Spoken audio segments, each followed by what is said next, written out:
एक लफ्ज़ मोहब्बत का अदना सा ये फसाना है। एक लफ्ज़ मोहब्बत का अदना सा ये फसाना है। सिमटे तो दिले आशिक पहले तो ज़माना है। सिमटे तो दिले आशिक पहले तो ज़माना है। ये इश्क नहीं आसान बस इतना समझ लेना। ये इश्क नहीं आसान बस इतना समझ लेना। एक आग का दरिया है और डूब के जाना है। एक आग का दरिया है और डूब के जाना है।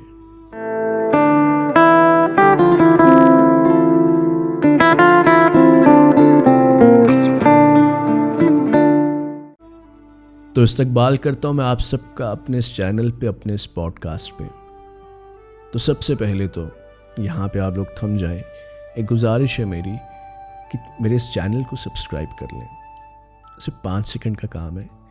वीडियो को पॉज करें, जाके सब्सक्राइब बटन पे क्लिक करें, बेल आइकन पर भी क्लिक करें और वापस आके सुने। उससे क्या होगा, मेरी हौसला अफजाई बढ़ेगी। तो मैं और अच्छे से रिसर्च करूँगा, अच्छी कहानी, अच्छे कलाम लेकर आऊँगा, अच्छी बातें लेके आऊँगा और आप सबके साथ साझा करूँगा, आप सबके साथ शेयर करूँगा, तो जिससे फिर मज़ा आपको भी आए। तो जैसा कि जो पिछली इंट्रोडक्शन वीडियो थी, मैंने जैसा उसमें बोला था कि अगली जो पॉडकास्ट होंगे, अगली जो बातचीत होगी, उसमें हम बातें करेंगे इश्क और मोहब्बत की। तो सबसे पहले तो मैं आपको एक चीज़ बता दूं कि मुझे नहीं मालूम कि इश्क क्या होता है। अब आप सोचेंगे यार तू तो झूठा इंसान निकला, तू तो फरेबी इंसान निकला, तूने तो बोला था इश्क और मोहब्बत के बारे में बताएगा, अब तू कह रहा है तुम्हें पता ही नहीं है। तो जनाब, अगर कोई शख्स इश्क को एक पर्टिकुलर डेफिनेशन में डिफाइन कर देना, एक सर्टन सेट ऑफ वर्ड्स में महदूद कर दे, बाउंडेड कर दे, तो वो इश्क नहीं होता। मुझे नहीं पता कि इश्क क्या होता है, पर इतना ज़रूर मालूम है कि जो चीज़ तुम डिफाइन कर दो एक पर्टिकुलर सेट ऑफ वर्ड्स में, जिसकी एक डेफिनेशन हो, वो तो इश्क नहीं है। इश्क की कोई सरहद नहीं है, इश्क की कोई हद नहीं है। इश्क बिना सरहद के है, बेहद है इश्क।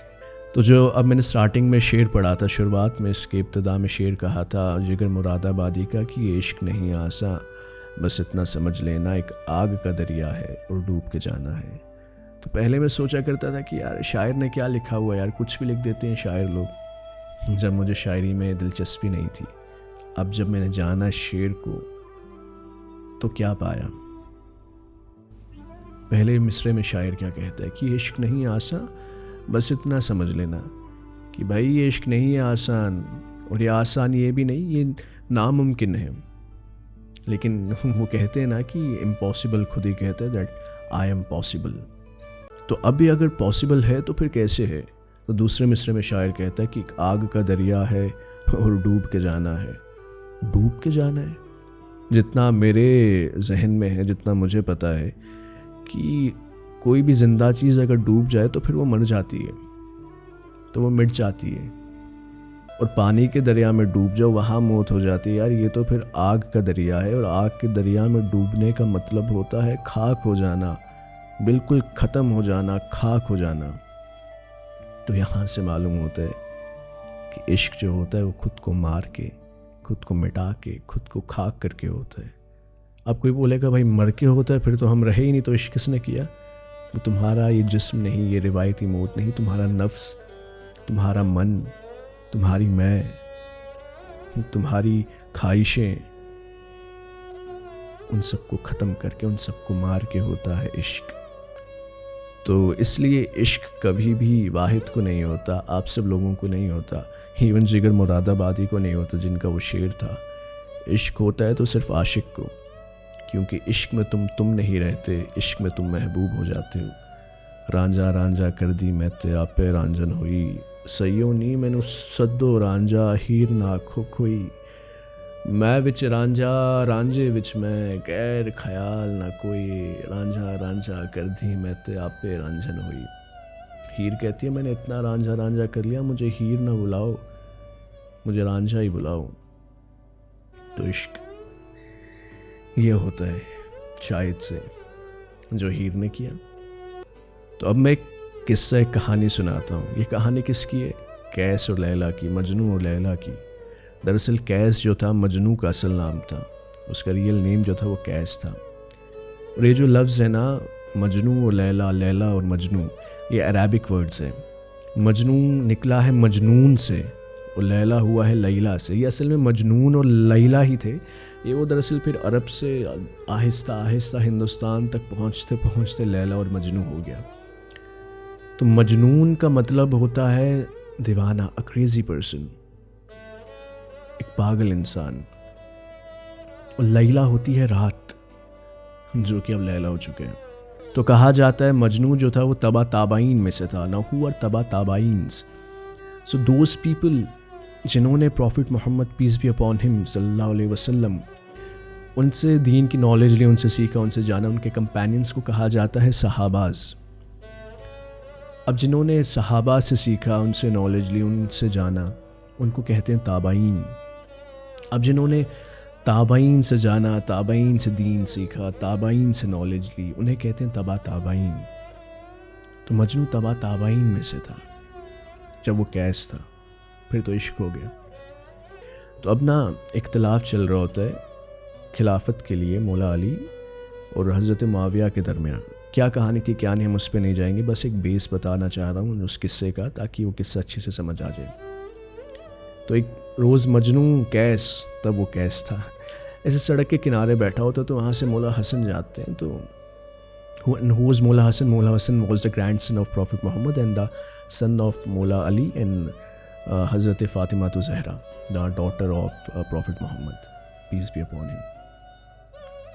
तो मजनू बैठे होता है रास्ते में, कैस बैठा होता है। तो मौला अली पूछते हैं कि कैस तुझे क्या लगता है खलीफा किसे होना चाहिए, मेरे वालिद मौला अली को या अमीर मुआविया को, हज़रत मुआविया को? खलीफा इज़ द लीडर। तो मजनू आगे से जवाब देता है कि ना अली को तो ना मुआविया को।